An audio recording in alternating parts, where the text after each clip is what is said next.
কাল রাতে খেয়েছি মন্টেলুকাস।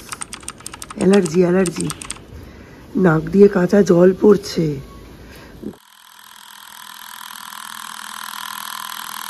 ভার, মাথা ভার, এই অবস্থা। তারপরে রাত্রির হলে জ্বর আসছে, জ্বর এসে গা হাত পা ব্যথা। মিস্টার বিশ্বাস এসে মন্টেলুকাস খাওয়ালেন, তারপরে গা হাত পা ব্যথার ওষুধ খাওয়ালেন, তারপরে গিয়ে শরীরটা একটু ঠিক হলো।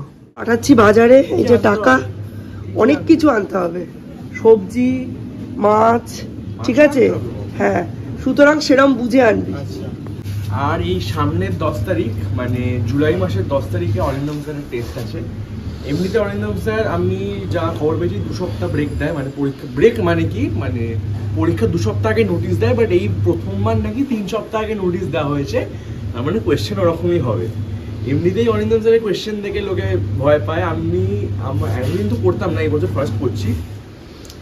আমার বন্ধুদের হাফ ইয়ারলি অ্যানুয়াল বোর্ডসের আগে যা টেনশন হয়, ওর থেকে বেশি টেনশন হয় অরিন্দম স্যারের পরীক্ষা দেওয়ার আগে। বেশি লোকে টিউশন কামাই করে স্যারের পরীক্ষার জন্য পড়ছে। এবার মানে নর্মালের থেকে আগে নোটিশ দিয়েছে, এবার তার মানে কোয়েশ্চেনটা ওরকমই হবে। ছোটটাকে আবার পটিতে বসিয়ে রেখে এসেছি, তুলে স্নান করিয়ে পড়তে বসাবো। তুমি আমি কুমড়ো এনেছি, এই যে কুমড়ো। দাম কেমন কি বুঝলি? দাম খুব বেশি না, কালকে একটু বেশি ছিল, আজকে আবার একটু কমেছে। ঠিক আছে, জামাইগুলো না যা যা শাশুড়িরা খেতে দিচ্ছে, মনে হয় এবাড়ি ও বাড়ি থেকে বাটি ধার করে তারপরে খেতে। শসা ওইদিকে আছে, শসা একটা, পেঁপে এনেছি একটা, হ্যাঁ ঠিক আছে। তারপর হচ্ছে ঝিঙে এনেছি। আচ্ছা, ঝিঙে 1 কিলোই এনেছি। ঝিঙে কোনো কমে হয় না, 1 কিলোর কমে বাড়িতে হবেও না আমাদের। ঠিক আছে। আর পটল এনেছি, পটলও আমি 1 কিলোই এনেছি। সে তো পটল তো তুমি 1 কিলোই আনবে। আচ্ছা, এই ঝিঙে একটা হয়ে গেছে। ঝিঙেটার দাম কমই নিয়েছে, বেশি নেয়নি, 50 টাকা নিয়েছে। 50 টাকা, তাও কমই। 50 টাকা 60 টাকার নিচে আর কোনো কিছুর কিলো নেই, ঠিক আছে। এই কটা জামা কাপড় সামনে পেয়েছি, কেচে টেচে মেলে দিলাম। এখন বাজে প্রায় 11টা। সৌর্য খেলো Complan biscuit, sorry Horlicks biscuit. এবার সৌর্যকে একটু পড়তে বসাবো, 11:30 থেকে 12:30, 1 ঘন্টা পড়ে নিলে নিশ্চিন্ত আমি। তারপর খেলে খেলাম, না খেলে না খেলাম। বেরোচ্ছে, দেখতে পাচ্ছেন? কি করে দেখাবো এই জায়গাটা।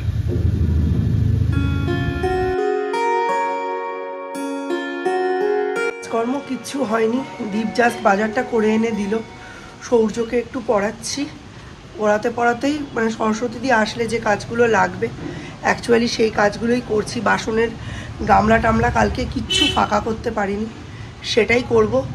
আর খানিকটা করেছি, খানিকটা করব। আর বাকি সমস্ত দেখছি যে আজকে রাতে আসলে মিস্টার বিশ্বাসকে এডিটিংয়ে কি দেব। অ্যাকচুয়ালি আমি তো করে রাখি, পুরোটাই শ্যুট করে রাখি, তারপর আমি একটু দেখে রাখি কোথায় কি ল্যাক হলো। অনেক সময় ভিডিও এন্ড করা থাকে না, অনেক সময় 2-1টা ক্লিপ বাকি থাকে, এখনও তো অতটা মানে গ্রিপে আসেনি, যেহেতু সৌর্য ছোট, টুকটাক গন্ডগোল থাকতে পারে, তো সেগুলো আমি দেখে রাখি। তারপর মিস্টার বিশ্বাস ফাইনালি হাত দেন, তো সেটার জন্যই দেখছিলাম, সেটাও দেখেছি। তো আজকে এতটাই দেরি করে উঠেছি, এখনও কোনো কাজকর্ম হয়নি। সরস্বতী দিয়ে আসলে বাসন টাসন মেজে ঘরদোর মুছে দিয়ে যাবে। এখন আসলো বৃষ্টি, খুব ভালো খবর, তবে গুমোট একটা গরম ছেড়েছে, এটা কতক্ষণ থাকবে বলা যায় না। আর যে জামা কাপড়গুলো এখন মানে ওয়াশিং মেশিনে কেচে ড্রায়ারে শুকোলাম, সেগুলো এখন বাইরে থাকলে ভিজে যাবে, ওগুলোকে খাটে স্ট্যান্ডে মেল। গরমে ডিম একটা খুব খারাপ অপশন, কিন্তু যেহেতু 1 পদে রান্না, প্রোটিনটা একদমই মিস করা যাবে না। হাঁসের ডিমের ঝোল সেদ্ধ বসালাম, দেখা যাক। 2-1 ফোঁটা বৃষ্টি পড়লো, তোমাদের দেখালাম, ব্যাস চচ্চড়িয়ে রোদ উঠে গেছে, আবার জামা কাপড় মেলতে হবে। তোমাদের যেটুকু দেখালাম ওইটুকুনি বৃষ্টি হয়েছে, আর তারপরে আবার রোদ উঠে গেছে। সরস্বতী দিয়ে উঠোন টুটন ধুচ্ছে, এখন আমি জামা কাপড় অলরেডি মেলে দিয়েছি। মিস্টার বিশ্বাস আজকে সকালবেলা লিকার চা করে খেয়ে দিয়ে চলে গেছে। এদিকে বাড়িতে দেখো দুধ রয়েছে কত, এই দেখো 1 গাদা দুধ রয়েছে, দুধ চাটুকু করে খেয়ে যায়নি। এইখানে একটা বক্সের মধ্যে ওনাকে দেখানো আছে যে ছাতু রয়েছে, ছাতুগুলো খেয়ে যাই, সেটাও খেয়ে যায়নি। উপরন্তু ফ্রিজের মধ্যে রয়েছে কাঁচা ছোলা ভেজানো, ওটা যেমনকে তেমন ওরমই পড়ে আছে, ওটাও নিয়ে যায়নি। হ্যাঁ, কিনে খেয়ে নেবে, কোনো অসুবিধা নেই। এই সমস্ত কিছুগুলো একটা বড় মানুষ যদি না করে তাহলে লাভ আছে? এত গরম, এই দেখো কাবলি ছোলা ভিজিয়েছিলাম, ওপরে পুরো সর পড়ে গেছে। এটা দিয়ে তরকারি করব রাত্রিরে, সয়াবিন দিয়ে কাবলি ছোলা দিয়ে একটা হাই প্রোটিন তরকারি, যেটা রুটি দিয়ে খাওয়ার যোগ্য। মিস্টার বিশ্বাস দরকার হলে টিফিনে নিয়ে যাবেন, উনি রাত্রে ডিমের ঝোল ভাত খাবেন, ওটা পরের দিন টিফিনে নিয়ে যাবেন। এই হচ্ছে অবস্থা। সরস্বতী এখনো বাসন টাসন ভিজায়নি, আমায় বলছে আমি ভুলেই গেলাম বাসন ভেজাতে, গরমে না মানুষের তার কেটে যাচ্ছে। এই হচ্ছে অবস্থা। ধরে সবজির বাস্কেট এই রকম ফাঁকা, আজকে এটাকে ভর্তি করা হবে, তাহলে রান্নার অবস্থা বুঝতেই পারছো। উনি দ্বিতীয়বারের জন্য জামা কাপড়গুলো মেললাম, আবার আকাশের এই অবস্থা, মেঘও ডাকে। এরম দুফোঁটা বৃষ্টি তো দশহরার দিন হতে পারতো, সেটা তো একবারও হলো না। আসবে হয়তো পরেই, কিন্তু টেম্পার দেখাচ্ছে, আমি আর রাখতে পারবো না। আমি জামা কাপড়গুলো ঘরেই মেলি, আমার আধা শুকনো হয়ে গেছে জামা কাপড়, আর ঘরে দেবো। সবাই বাইরে বেরিয়ে এসেছে, কেউ আর ঘরের ভেতর নেই।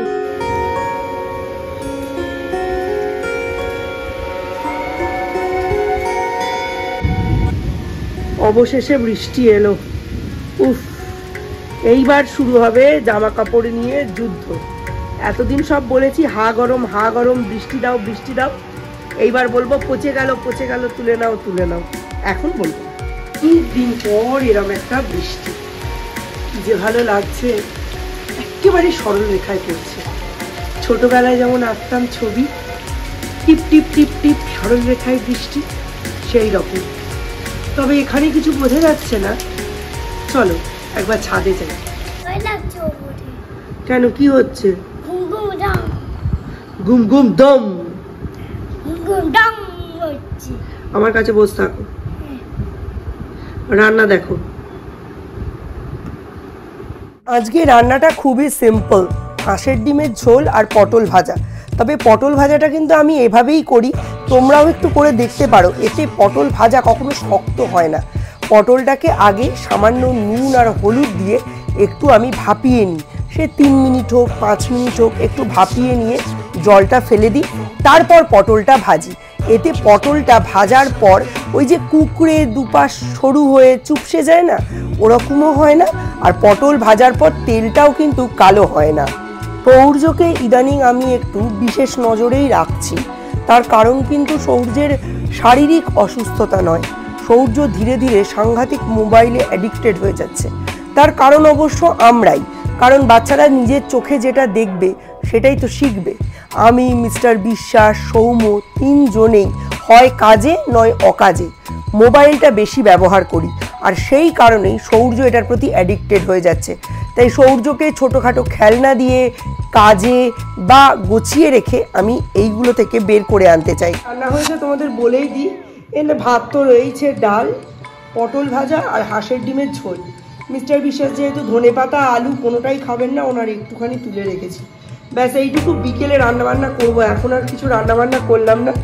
এই যে এখানে সৌম্য সৌর্য দুজনেই চলে এসছে, ওদের এবার খেতে দিয়ে দেবো। এটা এখন একটু থেমেছে, তাই নামলাম উঠোনটায়। এতক্ষণ তো খুব জোরে বৃষ্টি হচ্ছিল, প্রচুর বৃষ্টি হয়েছে। এইটুকু বৃষ্টিতেই গাছের কি হাল, উল্টে পাল্টে এসে পড়েছে। ইনডোর প্ল্যান্টসগুলোও দিয়ে দিয়েছিলাম, ভালো জল পেয়েছে। দীপামায় বলছে, মা ভাইয়ের না 2 আঙুলের ওপর গেম খেলে খুব ভালো কন্ট্রোল এসে গেছে। ইউজুয়ালি এত কম এজে, মানে এই 3 বছর 10 মাস 11 মাস এরকম এজে এই ধরনের কন্ট্রোল আসে না। ঠিক যেরমভাবে প্রফেশনাল গেমাররা গেম খেলে, ঠিক সেইভাবেই ও না গেম খেলছে।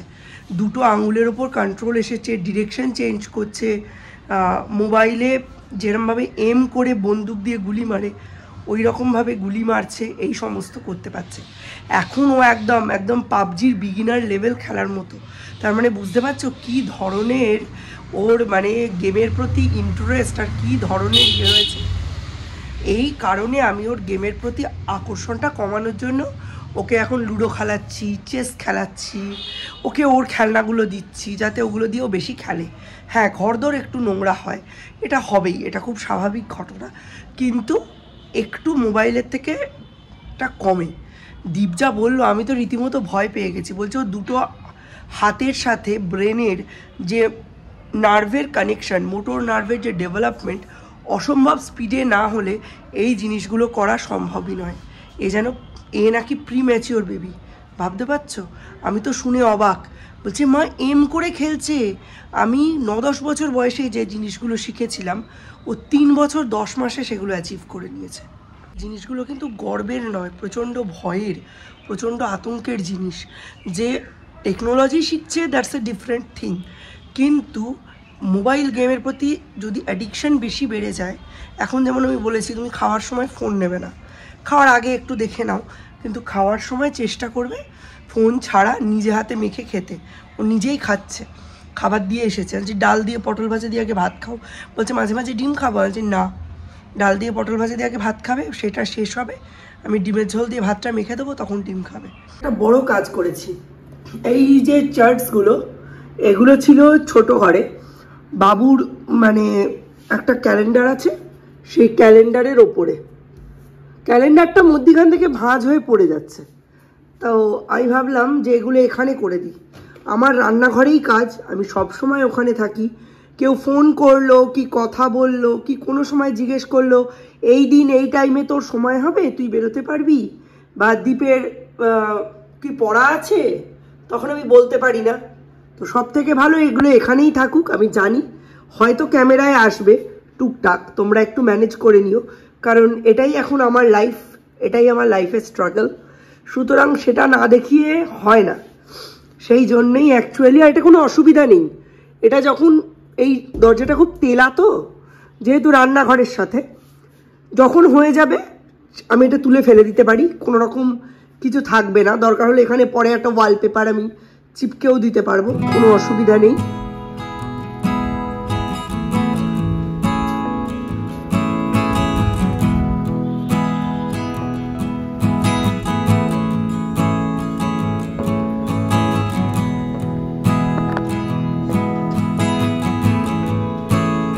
বৃষ্টি, মনটা একদম খুশিতে ভরে আছে। তার মধ্যেই একটা বাজে খবর, সত্যি এবার এনটিএর যিনি প্রধান ধর্মেন্দ্র প্রধান, ওনার এবার রেজিগনেশন চাওয়ার, সিবিআই এনকোয়ারির এবং চার্জশিট তৈরি করার প্রয়োজন পড়েছে। আজকে উনি প্রেস কনফারেন্স করে ইউজিসি নেট এক্সাম, মানে যেটা রিসার্চ স্কলার যারা কলেজের প্রিন্সিপাল এনাদের অ্যাপয়েন্টমেন্টের জন্য যে এক্সামটা নেওয়া হয় ইউজিসি নেট এক্সাম, উনি বাতিল করে দিলেন। 19 তারিখে পরীক্ষাটা হওয়ার কথা ছিল। উনি এখন বলছেন এই পরীক্ষার কোয়েশ্চেন পেপার ফাঁস হয়ে গেছে। তাহলে ওনারা কি করেন? প্র্যাকটিক্যালি কি কারণে রাজ্যের হাত থেকে সমস্ত ক্ষমতা কেড়ে নিয়ে ওনাদের দেওয়া হলো? 23-24 লাখ বাচ্চা ছেলে মেয়ে, তাদের গার্জিয়ানসরা প্রত্যেকে একদম এখানে দলা বাঁধানো টেনশন নিয়ে পরীক্ষা দিলেন। ওনারা তো সেটা স্বীকারই করছেন না যে শুধু নেট নয়, নিটেরও কোয়েশ্চেন পেপার ফাঁস হয়েছিল, যে একটা বিশাল বড় স্ক্যাম হয়েছে, জাল হয়েছে। আগে তো এটা স্বীকার করুন প্রেস কনফারেন্স করে যে আপনারা ব্যাপারটা সামলাতে পারেননি। এই যে চন্দ্রযান গেল ওপরে, হতেই পারতো সেটা বিফল হলো, তখন সেটা সায়েন্টিফিক মানে কারণে যদি বিফল হয়, যারা সায়েন্স নিয়ে করেছে কাজ, যারা রিসার্চার আছে, তাদেরকে আমরা ক্রিমিনাল বলবো না? হতেই পারে, বিশাল বড় কাজ, এবারে হয়নি পরের বার হবে। ঠিক তেমনি আপনারা আগে এটা স্বীকার তো করুন যে স্ক্যামটা হয়েছে। হতেই পারে, এত বড় পরীক্ষা এক্সামিনেশন করাই যেতে পারতো, কিন্তু তাতেও অনেক ম্যাটার থেকে যায়। সেই রকমই এই যে নেট এক্সামটা আপনারা বাতিল করলেন, এরম তো নিটটার সাথেও করতে পারতেন। বাতিল করে 15 দিন 1 মাস পরে করতেন, 2 মাস পরে করতেন। কোভিডের সময় তো সেপ্টেম্বর মাসেও নিট হয়েছে, সেরম হতো। আর এই গাছটার রূপ খুলবে। এই যে ডালটা দেখছেন, এই দেখুন এই ডালটা, এইটাই গোড়া থেকে বেরিয়েছে। এগুলোর গোড়া থেকে ডাল বেরোয় মাধবীলতার মতো। এই যে এখন আবার ভালো করে গোড়াটা খেয়াল করে দেখি, এই দেখুন এই একটা ওদিকেও আছে, এই দেখুন এইটা নয় কিন্তু এইটা কিন্তু নয়। এই যে তোমাদের সঙ্গে কথা বলতে বলতেই হঠাৎ করেই দেখি টুপটাপ বৃষ্টি শুরু হয়ে গেল। সৌম্য সৌর্য দুজনেই এখন নিজেদের কাজে ব্যস্ত, তাই আমি ছাদে রাখা ওই চেয়ারগুলোতে একটু বসলাম। মাঝে মাঝে অলসভাবে এরম বসে থাকতেও কিন্তু বেশ ভালো লাগে। শরীরটা একদমই ভালো নেই, দেখতে পাচ্ছ তো। অন ক্যামেরা যখনই কথাবার্তা বলতে আসছি গলা দিয়ে শব্দই বেরোচ্ছে না। আর আজকে যখন আমি ভয়েস ওভার দিচ্ছি তখনও অবধি গলার ওপর সাংঘাতিক স্ট্রেন পড়ছে। প্রচুর প্রচুর কষ্ট হচ্ছে প্রত্যেকটা কাজ করতে, ক্যামেরা করতে, এডিট করতে, ভয়েস ওভার দিতে, সব কিছুতে। কিন্তু ছাদে আসলে আমার মনটা একদম অন্যরকম হয়ে যায়। তখন যেন মনে হয় এর তো রাজা আমি, এর তো রানী আমি, এরা আমার সাম্রাজ্যের সমস্ত প্রজা সন্তান সম। সেই জন্যেই এখানে এসে বসে বসে ঠ্যাং দোলাচ্ছি, গুনগুন করে গান গাইছি, আর তোমাদের সঙ্গে বৃষ্টির সময় এবং বৃষ্টির পরে আমার ছাদ বাগানের রূপটা ঠিক কেমন হয় সেটাই দেখাচ্ছি। সৌম্য দু একদিন হলো পড়াশুনো নিয়ে সাংঘাতিক ব্যস্ত। সৌম্যের এই ব্যস্ততাটা মাপার একটা উপায় আছে। সৌম্য যখন পড়াশুনো নিয়ে ব্যস্ত হয়ে ওঠে, সৌম্য আমার ওপর খুব রেগে থাকে। মানে কথায় কথায় রেগে যায়, খিটখিটে হয়ে যায়, চিড়বিড়ে হয়ে যায়, কোনো কথা একবারের বেশি দুবার বলা যায় না। আর সবথেকে ইম্পর্টেন্ট যে ব্যাপার সেটা হচ্ছে সৌম্যকে কখনো সেই সময় খেতে দিলে ও খাবে না। কি জানি ও একদম অনশনে বসে যায় পড়াশুনো নিয়ে যখন ও সিরিয়াস হয়ে ওঠে। আর যখন ও সিরিয়াস থাকে না তখন ইদারও পাবজি খেলছে, নয় ও ফিফা খেলছে, মানে পাবজি টাইপের, নয় ক্যান্ডি ক্রাশ খেলছে, আর নয় ও পড়ে পড়ে ঘুমোচ্ছে। তখন লিটারালি মনে হয় ধরে ঝাঁকিয়ে দিয়ে বলি, আরে তুই একজন নিট অ্যাসপিরেন্ট, জেগে ওঠ, দেখ বাইরে কি চলছে, এত বড় বড় স্ক্যাম, এরম ঘুমোলে চলবে? অথচ ও যখন ধরফড়িয়ে উঠে পড়াশুনোয় মনোনিবেশ করে তখন যেন আমি তাল জ্ঞান হারিয়ে একেবারে বেতালা বেহুশ হয়ে যাই। ছাদে এসেছি, সমস্ত কাজ করছি, সব কিছুর ফাঁকে ফাঁকে খালি এটাই মনে হচ্ছে যে সৌম্য নিচে কি করছে, ঘুমিয়ে পড়লো, পড়াশুনো করছে, না কি করছে। আজকের মতো এই ভিডিওটা এখানেই শেষ করছি। সত্যিই বলছি, জাস্ট কন্টিনিউ করতে হবে, এটা আমার কাজ, এটা আমার ডিউটি তোমাদের প্রতি, এটা আমার ভালোবাসা, রেসপন্সিবিলিটি। তাই প্রত্যেক দিন ভিডিও দিচ্ছি, একটা দিনও অফ দিইনি। যদি এরম অবস্থা হয় যে একেবারেই শরীর চলছে না, তখন বন্ধুরা হয়তো একটা দিনের জন্য ছুটি নেব, কারণ আমাদের এই জিনিসে ছুটি হয় না। দেখা হবে নতুন ব্লগে। Tata, bye bye, good night.